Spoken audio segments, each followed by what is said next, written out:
Deməli, mən 90-cı ildə Bakıya gələndə mən pulla gəlməmişdim. Gəldim, tanış oldum bir nəfərlə, telefonla tanış olmuşduq.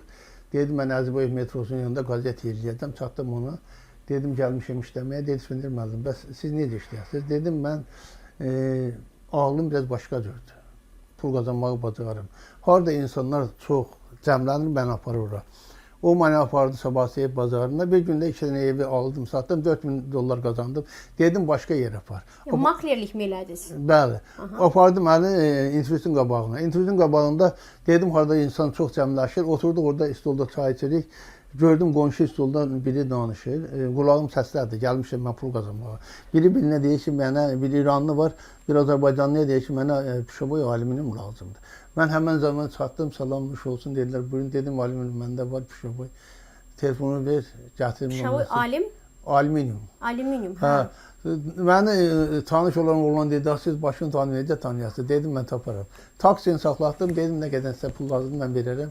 Mənə alüminium tap. Apardı, Sədər ev olan yerdə, poçi burada, Sabir adında bir adamla tanış ol, dedi, satıram, bu da alüminium istədiyin qədər var. Tonun 50 minə. Mən bunu numunu aldım, götürdüm, gətirdim, 55 min dedim. Təklif elədik, o pulla nəqəli bir maşını aldım. Sonra gəldim, biraz getdim rayona, başıma hadisələr gəldi, getdim, mən orada reketlər vurdular, bıçaqladılar, Nəcmi Çay Balınsədə yatdım. Harada, Moskvada? Yox, Şərurda. Şərurda, aha. Bir də Bakıya qayıdandan sonra artıq oradan pul gəlirdi, mənə vermədilər. Mən bacanağımın, qayınımın bacanağı ilə mən tanış oldum. O ali təhsili Bakını yaxşı tanıyırdı. Mən ona dedim ki, məni Bakıda sən gəzdir, mən məndə pul qazanmaq istedadı var. Nə qazansam yarısını dedim sən. Həqiqətən də o bir ay müddətində məni bütün başını gəzdirdi. Bir ay müddətində vurdıq ki, ayın başında $200.000 pul qazanmışam. O isə naməhdi elədi, o pulda mənə 1 manat vermədi. 1 manat. Onda da aldadıldınız. O dedi ki, bəs siz nətərdir? Reketdə gəldi pul apardı, yalan dedi. Mən ondan uzaqlaşdım, yenə gəlib ondan pul alırdı.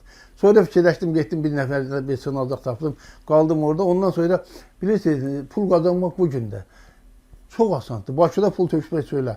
Biraz ağlın olsun, bacarığın olsun. Bakıda pulu töküblər. Töküblər söylə, and olsun Allah da deyil. Biz niyə görmürük onu? Harada töküblər? Siz təsəvvür eləyin ki, kimin üçün töküblər? Elə vasitəçilər var, alıq-satqılarda milyonerdirlər. Mən bilirəm bu işi. Bir işi düzəltməkdən 500 min pul alırlar. Yəni bir balaca... Nə işi düzəldəndə 500 min biri alanla satanın arasını düzəldir 500 min pul alır. Mən bilirəm də 400 min pul alır. Belə adamlar var. Bunlarda xüsusi bir istedat var. Buna şey deyil ki, yəni pul qazanmaq hər vasitə ilə. Həmən dövrdə də mən başladım işləməyə. Sonra amma açıq deyirəm, bu gündən mən versəsi, səslər gətirirəm yazılarımın hamısını nə qədər. Mən tam şəkildə Latın əlifbasını da bilmirəm. Çünki orta məktəbə getməmişəm axı. Gərək gedəsən, sabah alasın. Mən cavan vaxtında bir atım olub, bir itim olub, bir çadırım olub. Dağda tək yaşamışam. 14 yaşından. Ta 22 yaşına qədər. 22 yaşında mən, böyük qardaşım mənə dedi ki, sən kənd təsərrüfatında işləmə. Kənd təsərrüfatından qabağa getmək olmaz. Sən get fəhli işlə. Atamı da hər ay mən 70 rubl pul verməyə öhdəlik götürmüşüm. Verməsəydim məni vurub öldürərdi. Atam biraz qəddar olub. Mən atama yalvardım ki, mən cavanam, biraz utanıram, qoy mala getməyim, qoy dedim, mən fəhlə işləyim.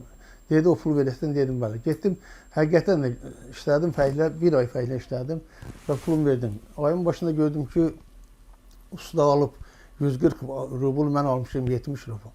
Dedim, bu nədir? Dedi, o sənətkardır. Mən ikinci aya instrumentimi götürdüm, getdim, hətta həyatımızda qalibi tövlət idim və ustalıq öyrədim, imtahan verdim, keçdim, oldum usta.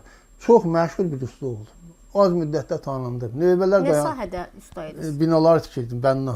Bənna idiniz. Sonradan biz bir şirkətdə işləyirdik. Orada prorabımız var idi, iş icrası deyirlər. O vaxt Sovetin vaxtında belə idi. Qapının ağzına bir stol qoyurdu. Deyirdi, kim nə qədər pul qoysun, alıbsa yarısını qoysun, bura getsin. Mənim də ağlım var, düşünürəm.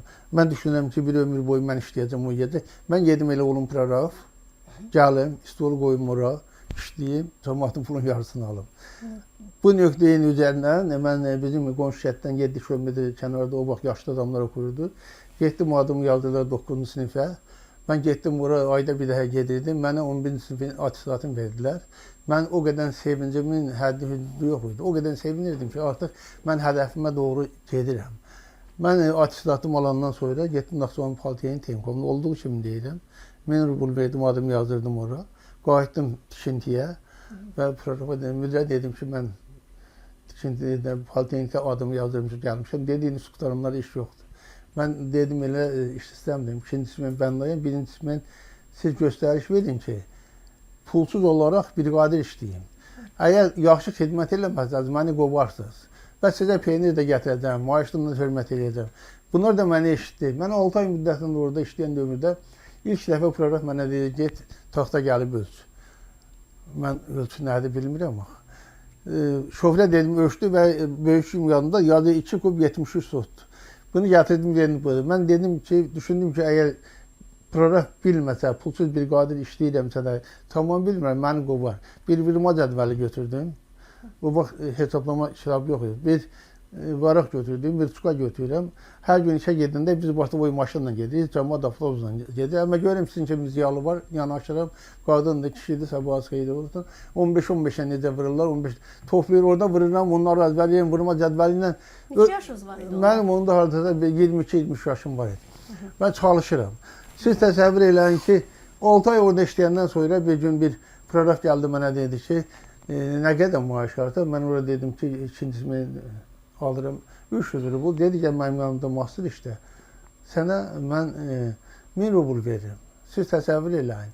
Gəldim, bu mənə nə verdi? Bir niveler, bir tiyadalet, bir də çeytkoş. Dedi ki, get Xoş kəndindən 1176 yerlik məktəb tikəsən. Özüm gedim nivelerlə, tiyadaletlə, çeytkoşla yüksək səviyyədə bunları aparıram. Yəni, artıq atama dedim, mən master işləyim, yenə atam qəbul eləmədi, inanmadı. Az müddətdə qoydular məni proqraf. Proqraf qoyan vaxtı atama dedim, mən proqraf işləyirəm. Atam yenə dedi ki, boş-boş danışma. Atam bir gün rayona gedəndə görür ki, maraqlı söhbət danışırlar, məndən danışırlar. Bir fərqlə ömrünü məktəbə getməyib, bütün elmləri bilir və bu günləri proqraf işləyir. Özü siz təsəvvür eləyin ki, bizdə 10 proqraf var idi. Tək mən onun qədər pul qazanırdım.